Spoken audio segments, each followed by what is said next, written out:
left-brain thinkers. They're strange, they're weird. A lot of them, I think, are probably desperately ill. They have given their talent, their time, and their lives to me to make this show so memorable. There have been many over the years. I love them dearly. I have to point out just a few, in particular, our first head writer, Robert Smigel, who started the whole thing off and is a genius, and I love him.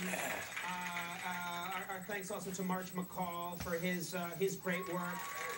John Groff, and last but certainly not least, a head writer here for many years, our current head writer, he's right over there. I call him the Scarecrow, Mike Sweeney, and he's a great man. What is happening? Maybe it's the applause button.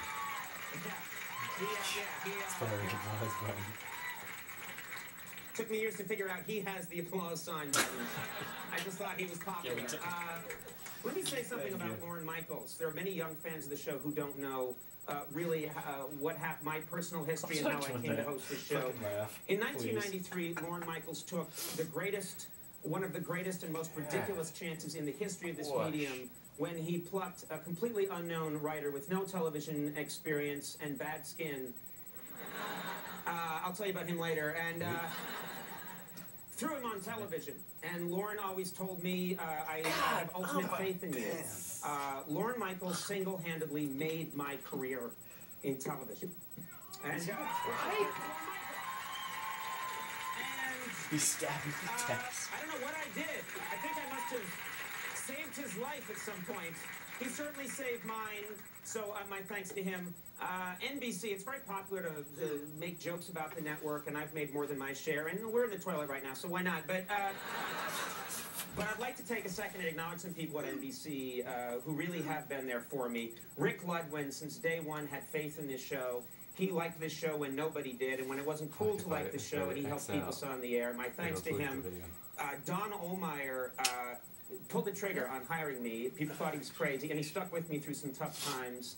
And my eternal thanks to him. Jeff Zucker has stuck with me and showed an eerie faith in me, which I shall repay a millionfold. Bob and Suzanne Wright, who were just like family to me, and just I love them very dearly.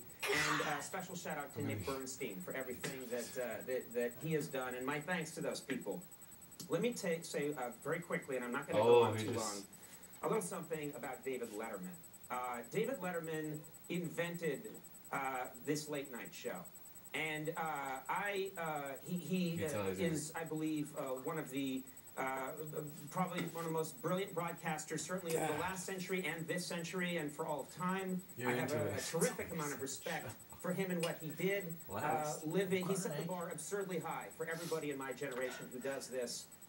And living in his shadow has been a burden and an inspiration for me for years. And I think we need to acknowledge that it all started with David Letterman. It really did. In the same vein, I'd like to say something about Mr. Jay Leno. Jay Leno is, from day one, has called me constantly and offered his support. Every night at the end of The Tonight Show, Jay Leno says, stay tuned for Conan O'Brien. He has done that since 1993. The Tonight Show under Jay Leno has been a powerhouse. His success turned into success for us. I owe that man a great deal. I'm thrilled that we get to be friends for all of our time in television and that he will continue to be my lead-in. And I'm thrilled that we're on the same network. And so my thanks to Jay Leno for all he's done for me. You can't imagine the last couple of weeks. I walk around this city, and you know, people. I'm easy to spot. I'm 6'4", shocker red hair, and I'm like Big Bird from Sesame Street, walking Manhattan, and people jump out. The warmth and the kindness of the city of New York is something I will never forget. New York has altered the DNA. Doing the show here has altered the DNA of our show, and shooting a show in Rockefeller Plaza. This is Mount Olympus of broadcasting. There's nothing like it in the world, doing a show here. And this is going to be a powerful memory for me my entire life. it'll never get better than this. And my eternal thanks to the people that work in this building and to the city of New York. I mean, I just can't believe that I got to do a show in this building. So my thanks eternally to this area. And then we get to someone. Let me tell you something. I think it's going to be over at I got to someone who is really, he's the guy that gets the show on the air every single day. We're the writers and myself, and we're running around. We have our crazy ideas. The musicians are hep cats, and they're off doing whatever those guys do. And there's one guy who organizes it all and gets it on the show, gets the show on the air consistently. He cheers me up when I'm down, depresses me when I'm too high. When this man is done in television, I think I'm going to have to get out too, because I don't know how to do this with anybody else. Our executive producer, give it up for Jeff Ross, because that's the guy. I knew it. God. He was the other night. Oh, my. The other night, that guy was playing. No, sit. Please. He's got to touch. This is the. I've never seen him in a Super When's Bowl. my standing up? I've never seen him in a Super Bowl. God, where am I now?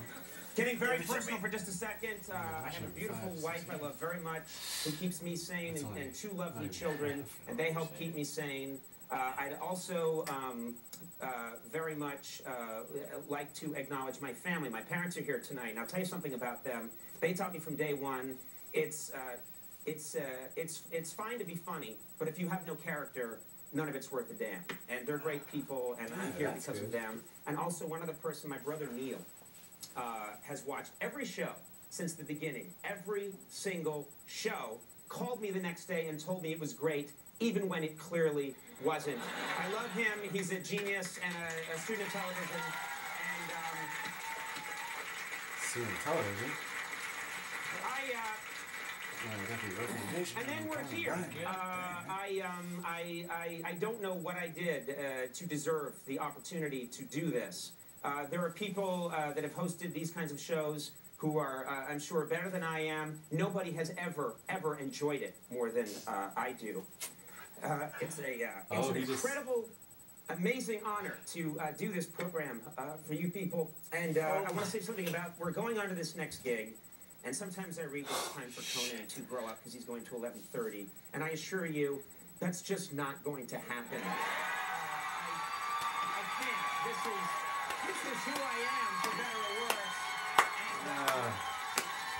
I want some tears, baby. Oh, give it to me. Let me, as a last note, just say that, let me just say that this is, I really, so many people that have loved the show over the years. You do this at 12:30, you throw it out there, you don't know what it means to people, and, you know, this just has meant the world to me, and I love you very much. Please come hang with me at the next gig. We're gonna have a really good time. We're gonna really rock it out of the park. Good night, and God bless you. God bless you. He wants everyone in there. Oh my God. What else? That desk is amazing. We should give everyone's name.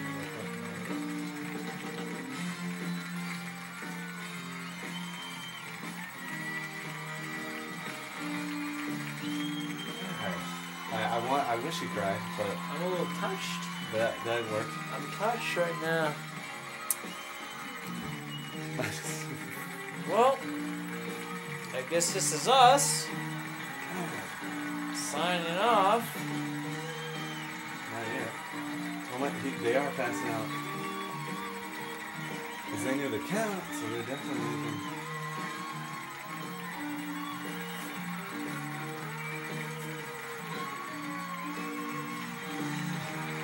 It's a basket.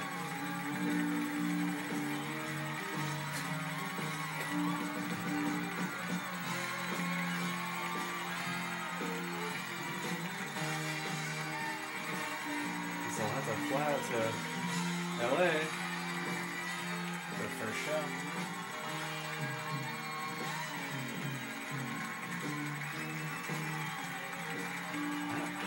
God. to LA, you know? God.